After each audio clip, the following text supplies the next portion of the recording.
Assalamualaikum warahmatullahi wabarakatuh. Santri-santri semuanya yang mati pada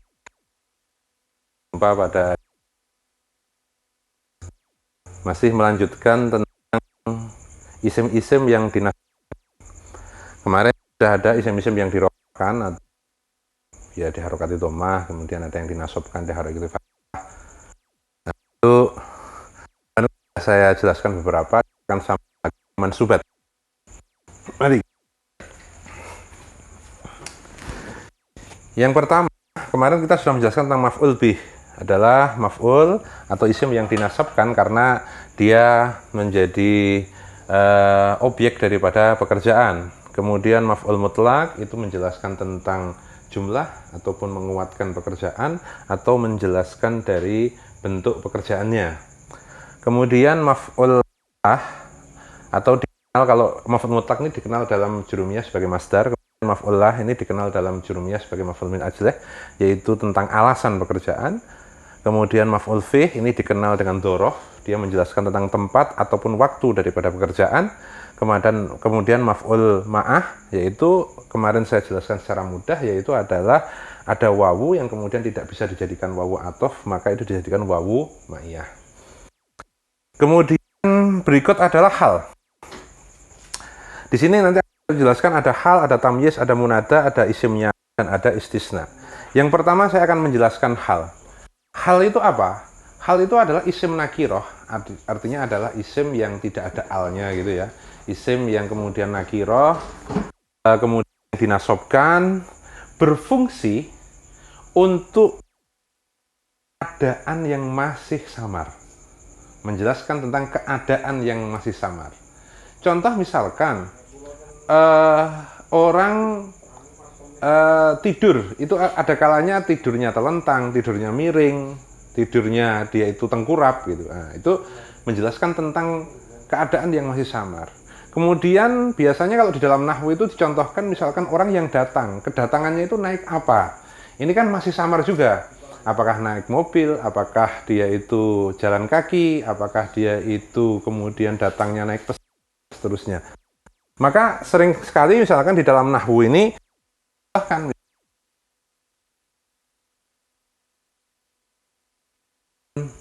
rokiban, ja'a zaidun rokiban. Ja'a zaidun, Zaid datanglah. Samar, keadaannya itu seperti apa? Maka kemudian dijelaskan dengan kata rokiban. Dia berjalan, dia datang, dia naik kendaraan. Nah ini, maka rokiban ini adalah berfungsi untuk menjelaskan keadaan daripada Zaid tersebut, itu dijelaskan dengan rokiban.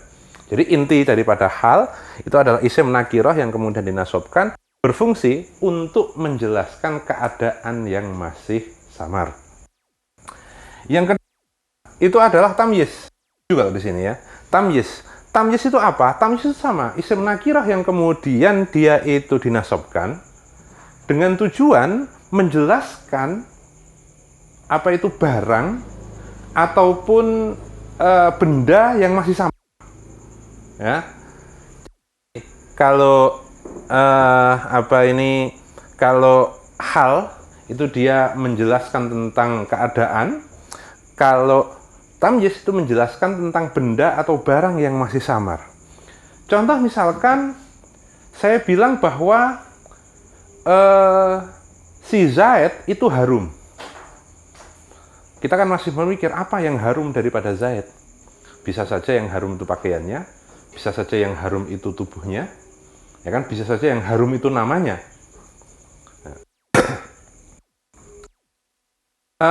Belum jelas. Barang yang harum itu apanya? Itu belum jelas. Barangnya itu belum jelas.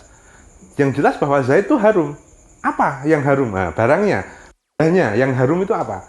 Apakah bajunya? Apakah badannya? Apakah namanya? Ini belum jelas. Maka ketika kemudian ada isim nakiroh yang kemudian berfungsi menjelaskan benda barang yang masih samar, ya, maka itu tamyiz. Contohnya biasanya dijelaskan misalkan gini.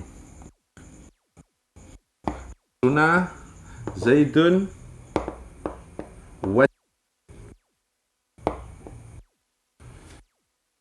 Ganteng, bagus. Bagus. Apanya? Yang bagus adalah wajahnya. Atau yang bagus ini adalah hati, misalnya. Itu nanti akan dijelaskan. Ini belum jelas, maka kemudian dijelaskan dengan atau misalkan Ba'a menjual Zaid Ishrina. Zaid menjual 20. 20 ini 20 apa? Belum jelas. Maka kemudian dia akan dengan rohifan. Misalkan 20 roti. Maka wajhan ini adalah menjelaskan barang ataupun benda yang belum jelas di dalam Zaid itu. Kemudian rohifan ini menjelaskan barang atau yang belum jelas dalam Isrina ini. Zaid menjual 20. Menjual apa ini? Kan belum jelas, maka dijelaskan tentang rohifan. Di dalam tamyiz kemudian yang atas ini lebih dikenal dengan namanya tamyiz zat. Kemudian tamyiz nisbat, kemudian yang bawah ini lebih dikenal dengan namanya tamyiz zat. Ada juga yang menyederhanakan bahwa tamyiz itu adalah sebenarnya mudhof yang kemudian diakhirkan. Tapi mungkin rekan-rekan belum mengetahui mudhof karena mudhof nanti dalam ini. Tapi intinya bahwa yang namanya tamyiz itu adalah ketika isim nakirah itu difungsikan menjelaskan benda atau barang yang masih samar. Contohnya dua ini, baik nisbat atau kalau yang zat ini baik jumlah, adat, ukuran, timbangan, takaran, itu semuanya yang belum jelas, takaran yang belum jelas, timbangan dan seterusnya biasanya dimaksudkan sama dengan Ba'a Zaidun Isra. Ini bedanya antara hal dan tamyiz. Kalau hal itu adalah keadaannya yang masih samar, kalau tamyiz itu adalah zat atau barang atau bendanya yang masih samar. Selebihnya adalah munada. Munada ini apa? Di dalam nahwu itu dijelas dengan munada. Munada ini adalah panggilan. Kalau orang Indonesia biasanya dengan hai, dengan oi itu hai. Nah, itu kan menyapa ya, kata sapaan itu menyapa seseorang. Nah, munada ini adalah adat ataupun alat yang digunakan untuk menyapa seseorang, Nanti ada huruf nida, itu adalah huruf yang untuk menyapa. Kita akrab sekali dengan alat huruf nida namanya ya. Ya Allah, ya kan, ya Muhammad, ya Rasulullah gitu. Ya ini adalah salah satu daripada huruf nida. Di samping banyak sekali huruf nida itu ada ya, ayah, haya, dan seterusnya. Itu huruf nida itu. Tapi yang sering didengar adalah ya. Maka kemudian ketika ada ya Rasulullah begini, ini adalah munada. Kemudian ini adalah huruf nida. Ini adalah alat untuk memanggil, ini yang dipanggil. Hai Muhammad, maka hai ini adalah alat untuk memanggil. Kemudian Rasulullah ini adalah yang dipanggil. Lah, yang namanya munada, ini nasab semua ya, rokiban, wajhan, rohifan, ini semuanya fathah. Di dalam munada itu kemudian terbagi menjadi beberapa. Saya jelaskan di sini. Secara garis besar, munada itu terbagi menjadi dua. Ya. Munada itu terbagi menjadi dua. Ada munada itu yang nasab, gitu. Ada munada ini yang rofa, mabni tapi dia, mabni, ya, rofa, dhammah ya, atau mabni ala mati raf'i, ya. Kemudian apa saja yang nasab? Ini yang pertama, dia ini munada mufrad alam namanya. Yaitu manggil nama-nama ini. Mufrad itu adalah ya Muhammad. Nah, ini Oh, maaf, keliru. Maaf. Keliru. Yang nasab dulu ya. Yang nasab ini pertama adalah munada mudhof. Kemudian yang kedua ini adalah syibeh mudhof. Yang ketiga ini adalah munada nakirah ghairu maksudah.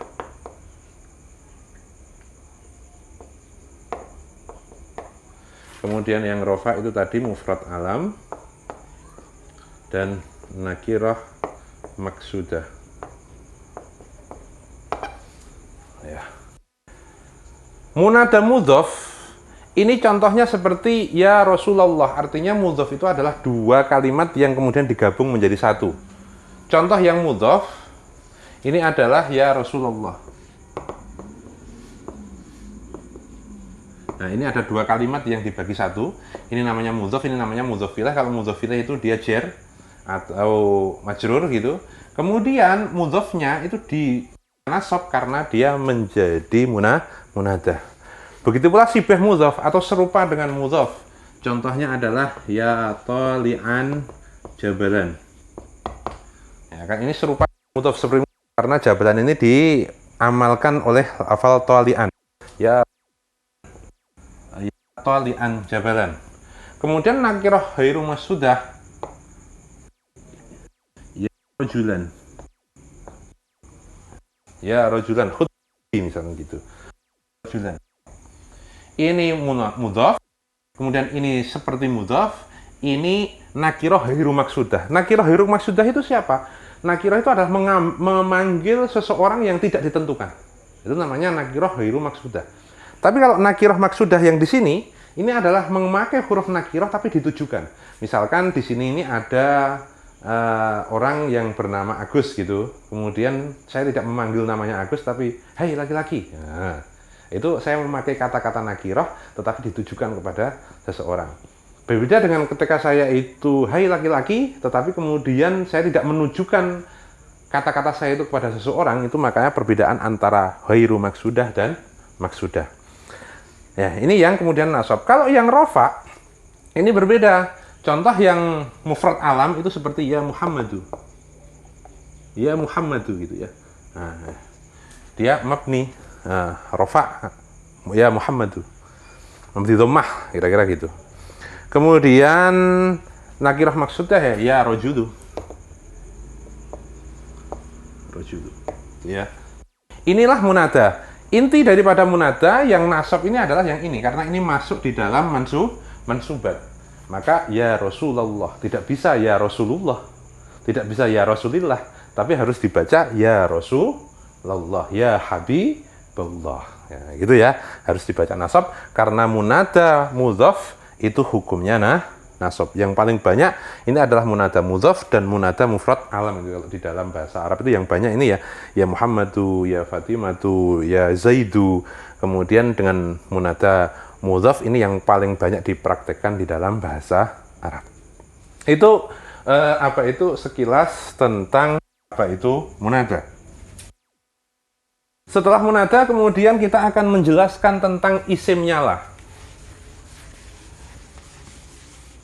Apa isim nyala itu? La di sini, ya la ini di sini dikenal dengan namanya la linafil jinsi. Dalam bahasa Indonesia la linafil jinsi itu adalah la yang menafikan semua jenisnya, yang meniadakan seperti jenisnya. Ini sangat familiar sekali kita ucapkan setiap hari. Contohnya dalam la ilaha illallah, la haula wala quwwata. Saya contohkan la ilaha illallah. La ilaha illallah. La ilaha. Ini. Kemudian la haula wala quwwata. Ya. Haula wala quwwata. Ini yang dikatakan sebagai isim nyala. Apa itu isim nyala? Yaitu isim nakirah yang kemudian jatuh setelah la linafsil jinsi. Maka setiap isim nakirah yang jatuh la linafsil jinsi, kalau dalam bahasa Jawa namanya ora ono jinise. Ora ono jinise pangeran iku maujud. Ora ono jinise. Karena apa? makna ora ono jinisi ini karena la-nya ini dikatakan sebagai la linafyil jinsi atau la yang menafikan seluruh jenisnya yang masuk di dalam isim nakirah tersebut. Kemudian la haula wala quwata, tidak ada kekuatan untuk menghindar dari maksiat, tidak ada kekuatan untuk melakukan ibadah, tidak ada jenisnya kekuatan itu kecuali karena Allah Subhanahu wa Ta'ala. Nah, ini contoh daripada isimnya la, yaitu apa? Isim nakirah yang jatuh setelah la linafyil jinsi. Dia itu nasab hukumnya sama dengan khobarnya dengan isimnya inna. Karena nanti ada yang dinasabkan, kalau ini rofa nanti isimnya inna itu dia sama. La haula wala quwata. Artinya dia ada isimnya, kemudian dia ada khobarnya. Biasanya khobarnya itu disimpan. La ilaha di sini ini ada kata maujud. Kemudian di sini juga ada kata maujud, gitu ya. Ini adalah khobar yang disimpan. Jadi tanda-tandanya la isimnya la itu adalah isim nakirah yang jatuh setelah la linafyil jinsi, kemudian khobarnya itu disimpan. Kalau ditakdirkan menjadi maujudun ini. Jadi kalau membaca la ilaha ora ono jinise pangeran kang den sembah iku maujud. Gitu ya. Ini adalah isimnya la, kemudian ini adalah khobarnya la yang kemudian disimpan. Itu kalau kita bicara tentang la linafyil jinsi. Artinya tadi yang saya sampaikan. Kemudian seterusnya ini adalah istisna. Istisna itu kalau dalam bahasa Indonesia namanya pengecualian. Ya, pengecualian. Jadi dikecualikan, pengecualian. Istisna itu pengecualian.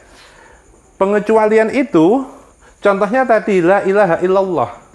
Contohnya misalkan kalau di dalam nahwu biasanya dibaca qomal qaumu illa zaidan. Ini adalah terkait mustasna, maka kemudian dia dinasabkan menjadi zaidan. Kenapa dia dinasabkan? Karena dia menjadi istisna atau menjadi mustasna. Ya, dalam bahasanya ini dikatakan sebagai mustasna. Kemudian ini adalah alatnya, alat istisna atau adat istisna.